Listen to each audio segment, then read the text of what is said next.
For more than 100 years, our model of the human brain has been built on a pretty specific set of tools and ideas. But what if that whole foundation is, well, incomplete? In this explainer, we're going to dive into some really revolutionary ideas from the book Emotion, Cognition, and Silent Communication. It argues that a single technological breakthrough could be about to completely rewrite everything we thought we knew about the human mind.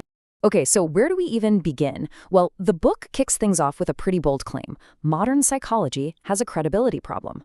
As you can see in this quote, there's a real concern that a lot of research just isn't reliable, which has led some people to start calling it pseudoscience. This leads the authors to ask a really radical question. What if the problem isn't just the studies, but the actual tools we've been using to look at the brain all this time? All right, so here's our game plan. We'll start with that credibility crisis and the 150-year-old tool that might be at the heart of it. Then we'll get to the breakthrough, a new piece of tech that's a mind-boggling 9 orders of magnitude more powerful. And that's where things get wild, because this new tool seems to reveal a hidden architecture of time inside the brain, which leads to a whole new theory of consciousness. Finally, we'll talk about what all of this could mean for, well, for everything. So the authors are saying this crisis isn't just about a few bad studies here and there. Nope. The problem goes way deeper. They're suggesting that the main instrument we've been relying on to peek inside the brain for over a century is just incredibly limited. It's been giving us an incomplete and maybe even a totally misleading picture of how our minds really work. So what is this outdated tool we're talking about? It's the electroencephalogram, or what most of us know as the EEG.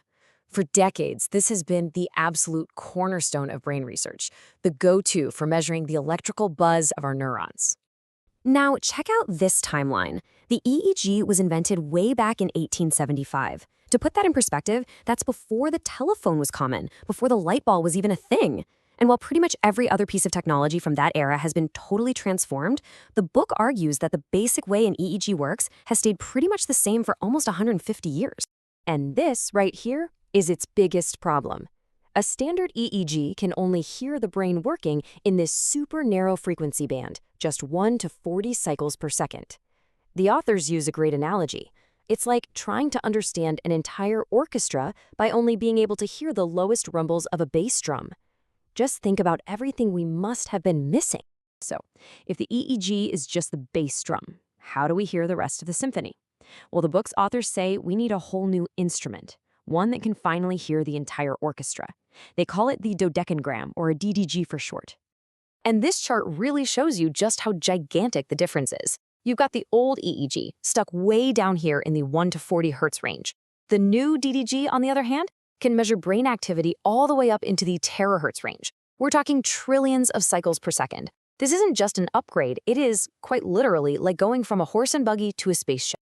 So what does that leap to terahertz actually mean? It's a jump of 9 orders of magnitude.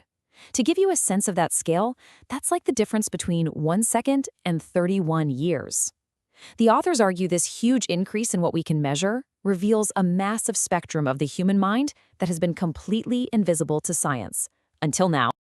So what happens when you can suddenly see 1 trillion times more data? What do you find? Well, according to the authors, you don't just find more of the same old brain activity. You find a completely different kind of structure. And that has led them to propose a really radical new blueprint for how the brain is built. You know, the picture most of us have in our heads is that the brain is basically a biological computer, right? Neurons fire, signals get processed. That's how we think. But the book argues that this view is just fundamentally incomplete. Instead, they describe the brain as a polyatomic time crystal. Now, I know that sounds like something straight out of a sci-fi movie, so let's break it down.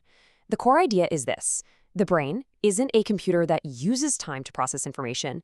The brain is time. Imagine it not as one clock, but as this symphony of billions of interconnected clocks, all ticking at wildly different speeds. This incredibly complex, crystal-like structure of time itself is what creates our reality. And this is where things get really mind-bending, because this new model of the brain as a time crystal leads directly to the book's most profound idea, a whole new theory of consciousness itself. They call it the self-operating mathematical universe, or SOMU. And SOMU basically flips our entire understanding of consciousness on its head. As the definition here says, it suggests that consciousness isn't something our biological brain creates. Instead, it's a fundamental mathematical property of the universe itself, kind of like gravity. It's just there. So how does that even work? Well, according to this theory, the universe basically has an operating system, and it's written in the language of prime numbers. This universal code is the foundation for all consciousness. So consciousness isn't tied to being alive or to biology.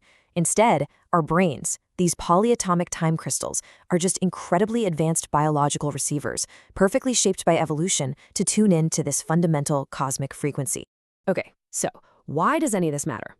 Because if these discoveries are even close to being right, the implications are just staggering. This isn't just some academic debate.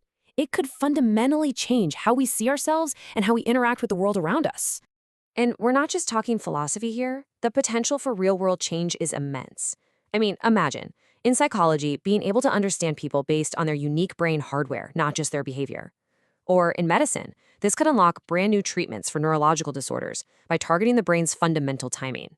And for AI, this could be the key to moving beyond just complex programming, to creating machines that are genuinely conscious, all based on these universal mathematical principles.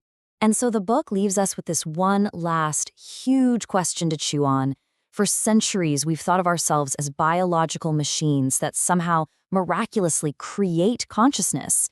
This new blueprint asks us to think about a completely different reality, one where we aren't the generators, but are instead just intricate receivers, beautifully tuned to tap into a consciousness that was already here, woven into the very mathematical fabric of the universe itself.